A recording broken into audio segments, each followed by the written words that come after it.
मैं आपके माध्यम से देश की जनता को ये बताना चाहता हूँ कि डेंगू की दृष्टि से स्वास्थ्य विभाग की केंद्रीय स्वास्थ्य मंत्रालय की तैयारियाँ जनवरी महीने से प्रारंभ हो गई थीं और इस को निपटने के लिए डॉक्टरों को क्या प्रोटोकॉल्स फॉलो करने हैं, क्या सिस्टम्स फॉलो करने हैं, कैसे दवाई देनी है, किन किन चीज़ों का ध्यान रखना है, इसके गाइडलाइंस बना करके हमने दिसंबर महीने में ही सभी प्रदेश सरकारों को भेज दिया था।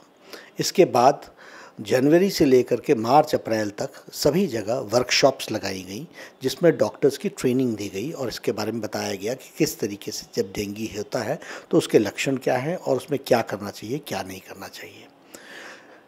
प्रदेश सरकारों ने अपने अपने तरीके से इसको फॉलो करने का प्रयास किया है।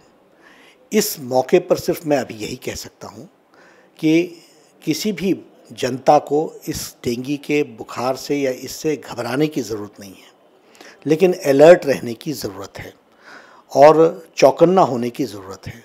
कोई बीमार हो तो तुरंत उसको अत्यधिक पानी पिलाया जाए। डेंगू के लिए कोई दवाई असर नहीं करती है। डेंगू के लिए सिर्फ पैरासीटामोल दिया जाता है और उसको रेस्ट कराया जाता है और तुरंत डॉक्टर से संपर्क करा करके खून जांच कराना चाहिए। प्लेटलेट्स को काउंट करते रहना चाहिए, डॉक्टर के संपर्क में रहना चाहिए।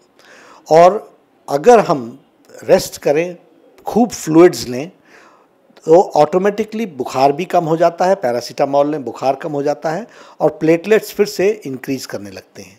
लेकिन मेरा ये कहना है कि उनको डॉक्टर से संपर्क करना चाहिए और लगातार संपर्क में रहना चाहिए। जब कभी तबीयत ख़राब दिखे तो तुरंत हॉस्पिटल में जाना चाहिए। हमने सभी हॉस्पिटल में डॉक्टर्स को कहा हुआ है, कोई भी पेशेंट को वापस नहीं किया जाएगा उनको। लेकिन मैं फिर कहूँगा, एक अस्पताल से दूसरे अस्पताल में जाने के बजाय एक जगह पर टिक करके अपने सरकारी अस्पताल में दवाई लें, वहाँ रेस्ट करें, वहाँ जांच कराएं, डॉक्टरों की सलाह मानें, इसकी आवश्यकता है। और स्वास्थ्य विभाग की ओर से दवाएं माकूल हैं, टेस्ट किट्स माकूल हैं। सब लोग इस बारे में कोई चिंता करने की ज़रूरत नहीं है, लेकिन हाँ, अलर्ट रहने की ज़रूरत है।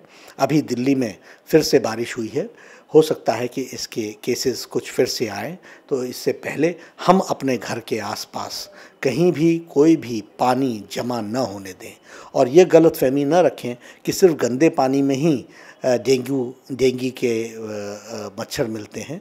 साफ़ पानी में भी डेंगू के लावा मिलता है, इसलिए किसी भी किस्म का पानी, जमा हुआ पानी न रहने दें, इसकी हमको चिंता करनी चाहिए।